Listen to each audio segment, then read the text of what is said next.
So in the past few weeks, Microsoft has followed suit with Nintendo and raised the price of essentially everything on its catalog.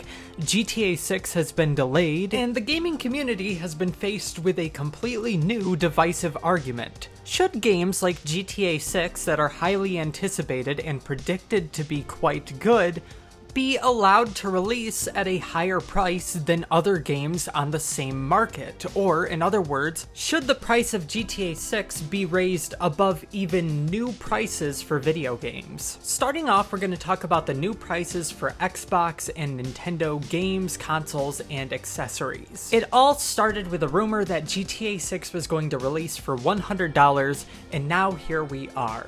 I talked about this a little bit in one of my previous videos where I said that I didn't believe that GTA 6 was going to release for $100, and I stand by that.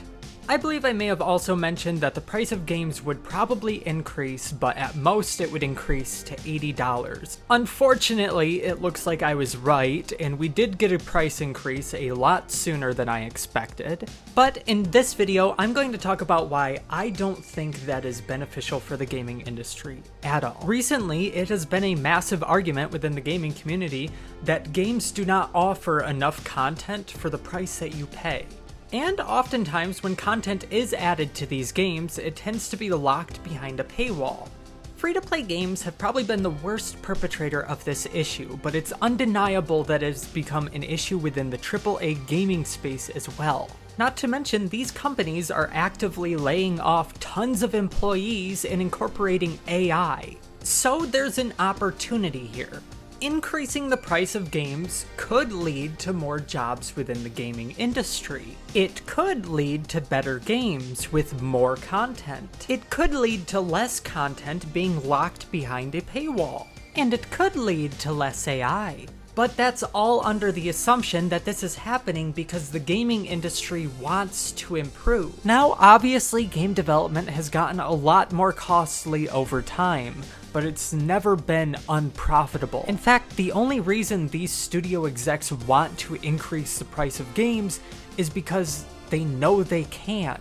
When people online heard that GTA 6 was going to release for $100, they immediately accepted that as the reality. Not only did they accept it as reality, they accepted it and immediately decided they were still going to buy the game. Mind you, these are people who are willing to spend $100 on a game that only includes single-player story mode. We have seen nothing about Grand Theft Auto Online. The issue with these incredibly high prices, the $80, $100, is that, first of all, we're still going to get special and ultimate editions of these games, which means that they always could have just increased the price of the game by including more content. But instead of influencing us to pay more by increasing the perspective value of these games and their content, they are instead arguing that because games have already gotten better, they need to increase in price. They try to argue that they're laying off employees and incorporating AI into their game development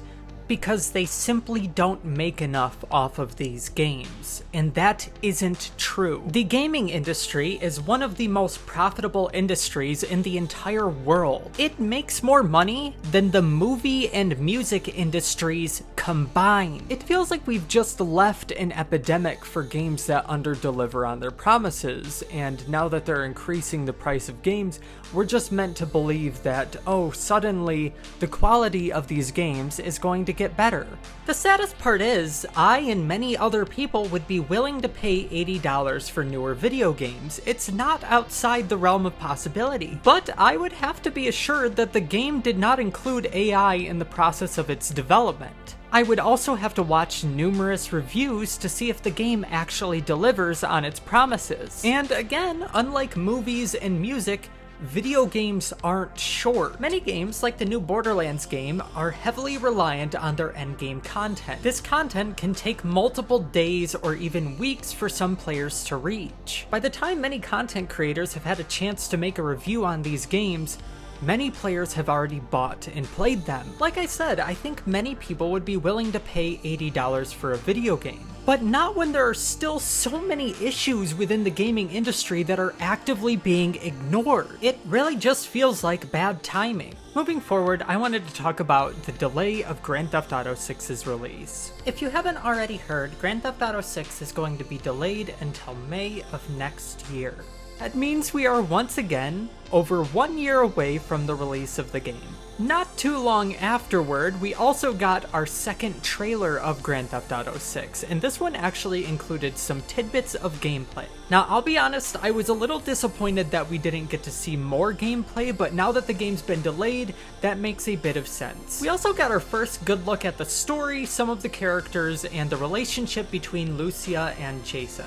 And if I'm being completely honest, these characters look like they might be some of my favorites within the Grand Theft Auto franchise. As with previous GTA games, these characters all seem to be parodies on general types of people you would encounter in real life if you were to go to Miami. Ironically, Grand Theft Auto's depiction of Miami might actually have fewer bigots than its real-life counterpart. I'm really excited for GTA to tackle this whole modern interpretation of Bonnie and Clyde, but I'm even more excited to just play as Lucia and finally have some good customization options for female characters. It really felt like Grand Theft Auto 5 was sorely lacking in that regard. Now, a lot of viewers were quick to point out that when the few bits and pieces of gameplay were shown within the trailer, it seemed to run at about 30 frames per second. This has caused a lot of speculation about how the game will run when it releases for next-gen consoles next year, and I feel like we might be over-speculating. The game was delayed, and so it's reasonable to think that there may have been performance issues that they want to iron out before the game releases. Unfortunately, I think that 30 FPS could be a possibility. If that's the case, I and many others will be sorely disappointed. It is 2025 and we are now paying $80 for games. I saw a lot of people try to argue that the game looks better and that matters more than performance, but I've always disagreed with that argument. Video games to me have always been about the gameplay.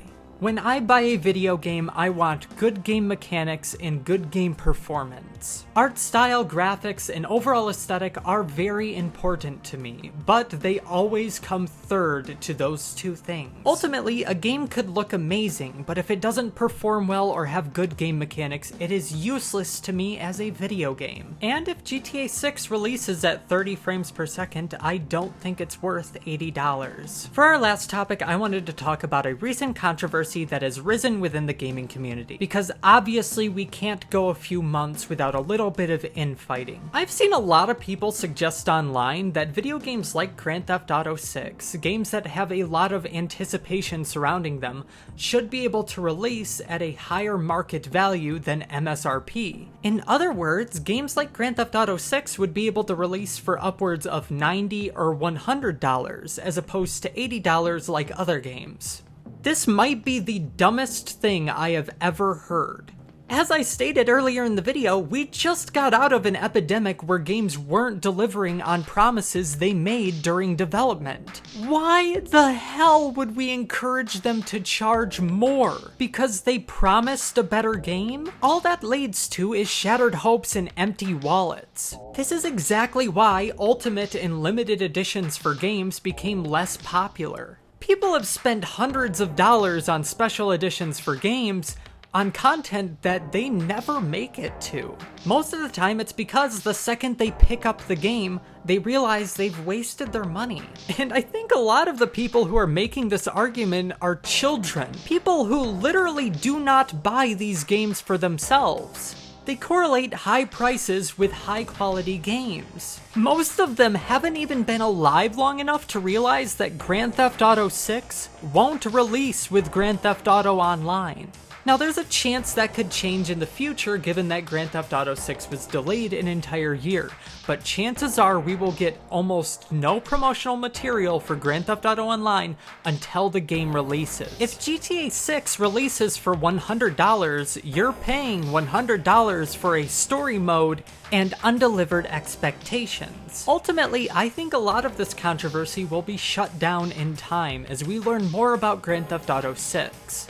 I'd imagine the game's going to release for about $80 at base value, and I'd expect the game to be at 60 frames per second. If I am wrong about either of those things, I would be incredibly concerned about the future of the gaming industry. Anyways, that's all I really have for today's video. If you enjoyed, please consider liking and subscribing so you don't miss anything in the future. And if you have anything to say about today's video, any of your own thoughts or opinions, please feel free to leave them down in the comment section below. I really love seeing what you guys have to say. I wish you all a fantastic rest of your day, and I hope to see you all in the next one. Bye!